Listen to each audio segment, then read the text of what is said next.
Start हो गई है, लगता है मैंने को बड़ी वाली थी गड़बड़ी कर दी। अब लेकिन करे क्या, ऐसी बारिश हो रही है, पता नहीं कृष्ण बलराम कहाँ होंगे।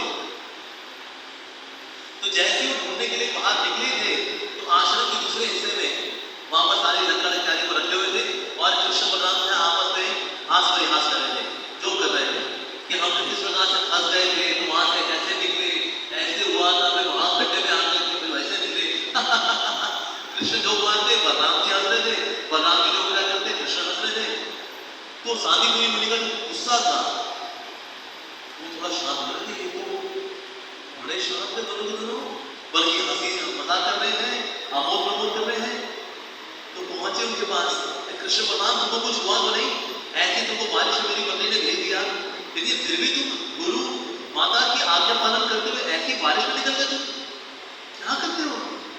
उसके बाद सांदीपनि ने दोनों का कस के आलिंगन किया कृष्ण बलराम का और अपने अश्रों से दोनों को भिगो दिया। ये तुम जितने प्यारे हो और जितने गुरुनिष्ठ हो, तो दोनों की बहुत प्रशंसा की उन्होंने इस प्रकार से। और फिर उनको शिक्षा देनी शुरू की और शिक्षा में 64 डेज में 64 कलाएं भगवान श्री कृष्ण सीख गए, सीख ही नहीं गए बल्कि वो सुनते तो थे मुस्कुराते हुए। उसके बाद जब उन कलाओं को करते थे तो जो टीचर थे ना, टीचर को ना गलती लगती थी, अरे पहले हमने वैसे बताया था पर हमने तो थोड़ा गलत बताया था, इसको तो एक्चुअली ऐसे करना चाहिए। ये कृष्ण बलराम ठीक करके बता रहे हैं। तो जितनी कलाएं थी वो सीखते थे इस क्लास में, लेकिन उस कला का जब प्रदर्शन करते थे तो उस कला के प्रदर्शन करता था, अरे हमने इसे पहले बैच में सिखाया हो तो थोड़ा लेफ्ट राइट सिखाया, ऐसे सिखाना चाहिए। तो इसलिए पूरे गुरुकुल का सिलेबस रिवाइज हुआ कृष्ण बलराम की परफॉर्मेंस के बाद, क्योंकि वो जो भी करता था पॉटरी है, अच्छा पॉट ऐसे बनाते हैं, अच्छा स्टिचिंग ऐसे भी करते हैं, अच्छा कैसे बातचीत करनी चाहिए, अच्छा ऐसे,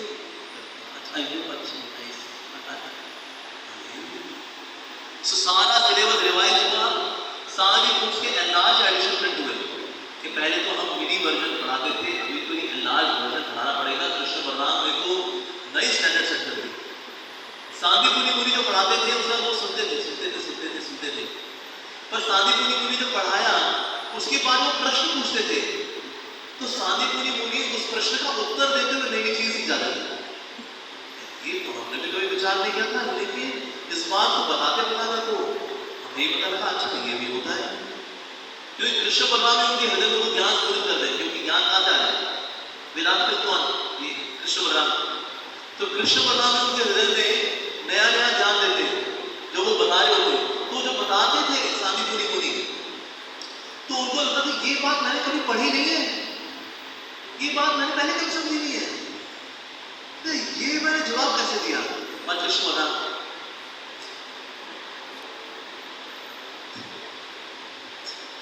अद्भुत अद्भुत क्या, यही अद्भुत है, यही उनमें ज्ञान को दे रहे हैं। तो इस प्रकार से सांदीपनि मुनि इतने गर्वित होते थे कि जब कृष्ण बलराम को सिखाए होते थे तो कृष्ण बलराम के प्रश्न ऐसे होते थे क्योंकि उनकी नरमी बजाय करते थे।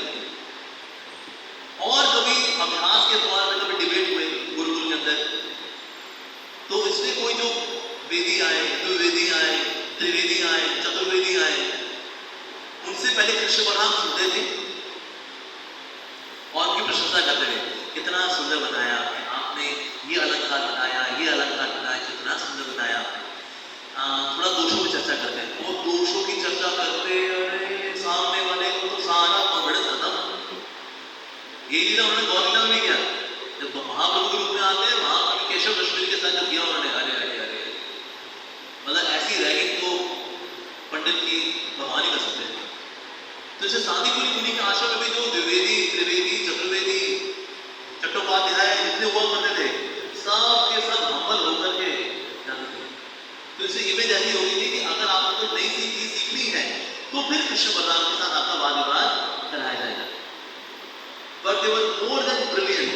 सांदीपनि मुनि जो है उनको बोले बड़े वेरी ब्रिलियंट स्टूडेंट, इतने ब्रिलियंट नहीं है, ये तो ऐसे है मानो सिलेबस रिवाइज कराने के लिए हमारे आश्रम आए थे। ऐसा जैसे एक समय एक ऐश्वर्य आया था नंद महाराज सदा भैया यहाँ पर, तो नंद महाराज ने बोला हमारे बच्चे का हाथ देखिए ना, तो हाथ देख के बताइए इसका भविष्य कैसा है।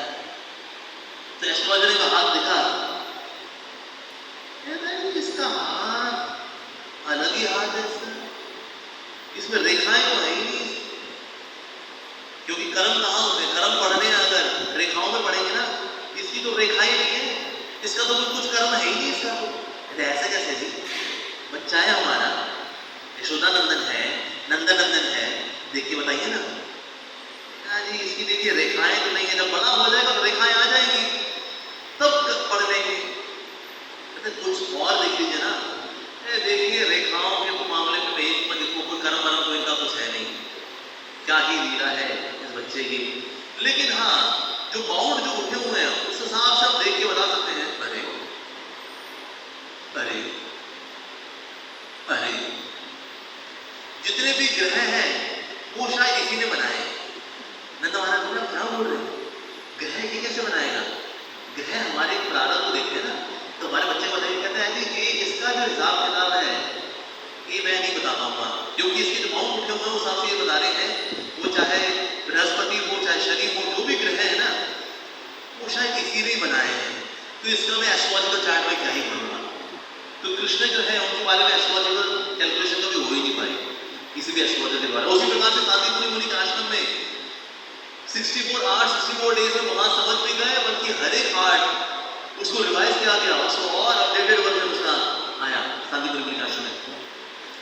लेकिन जब जो कुछ भी सीखते कृष्ण बलराम रात को जब सोते दोनों, तो दोनों दूसरी बार मुख करके सोते और थोड़ी देर बातें करते।